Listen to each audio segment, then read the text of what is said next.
If you're firing real bullets, you're shooting fake targets.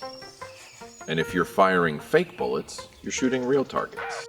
We try to create stress. We try to build a environment that stresses a shooter, but at the end of the day, we can't, because no artificial stress and no training environment can mimic a round fired in anger. You can only get to a point. People go to training and they want a task list. They want to be like pilots in a plane with their little pre-flight checklist. Okay, I've started my engine and I've unplugged everything and I'm ready to go. They want a list that they can follow. And list-based responses never work, because you have to start a list at the beginning. And an event starts already going. The event doesn't ask when you want to start fighting. It's the fight is there. The tornado doesn't show up and say, hey, tomorrow at 8, we're going to be back and we're going to spin through your town. You just need to focus on principles and then utilizing those principles in whatever the environment gives you. So a consistency in principle allows you to get, regardless of where that fakeness is. Loading real bullets, so now I know I'm shooting steel. Or loading sims, so now I need to look for the guy in the mask.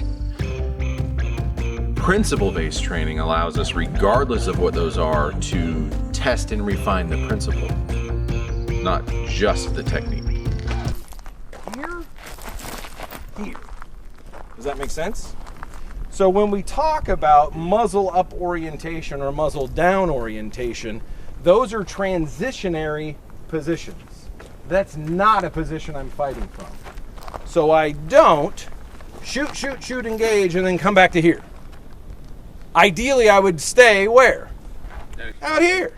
I'm going to stay out here until he comes skidding to a stop and is like, either put the gun down or I feel his first round pass me.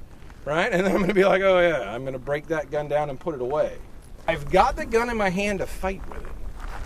So in doing that, I need to be effective in fighting with it. That means that front sight has to be on a threat.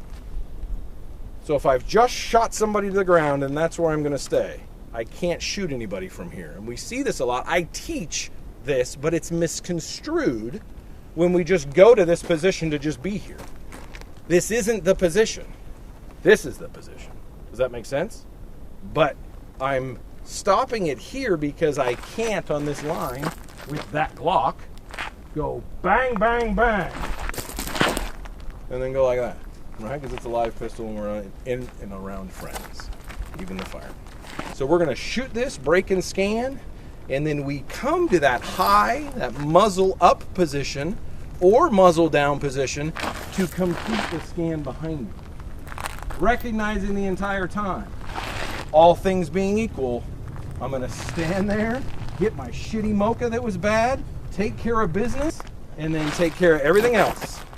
What else do we got? Nothing. Okay, now I'm ready to go. Does that make sense? Any questions about that?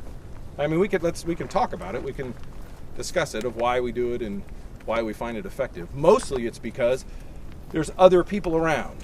So I break that gun off to get that gun back, because I can't point that gun at him. I can't point it at my wife and kids. I can't cover it, right? Never cover anything you're not willing to destroy. So where am I? What am I willing to do? Destroy everybody. Who's next? We finished this. Where's our next issue?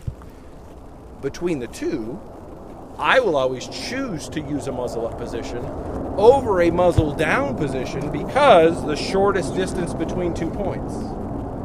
I can't shoot this gun effectively when it's not in my line of sight. Right now, I'm 20 inches away from being able to shoot this gun effectively. I've got to move this entire length of distance, almost as if it were holstered, correct? And here, what do I have? Right there. Bam, roll the gun, ready to go. Faster to acquire, faster to hit. So that's a benefit of that. As he's coming out of the car, muzzle up or muzzle down?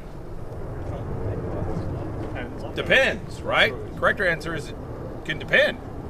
Maybe muzzle what?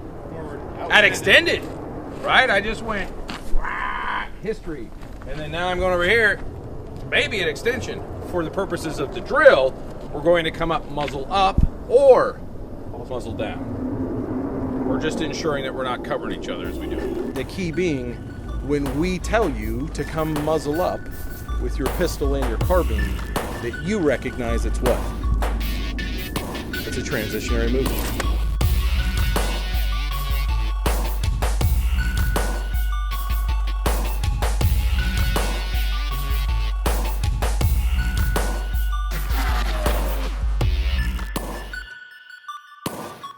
No shit, driving down the Highway 20, driving along, and I'm like, it's gonna be a good day on the range. It's gonna be good times. Like, sun's out, guns out, kind of a thing. And a bald eagle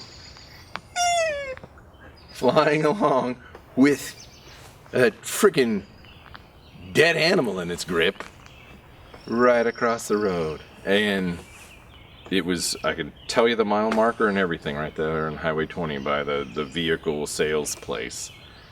What was a little fuzzy, because I had my radio on, was I think it was like, Matt, get some!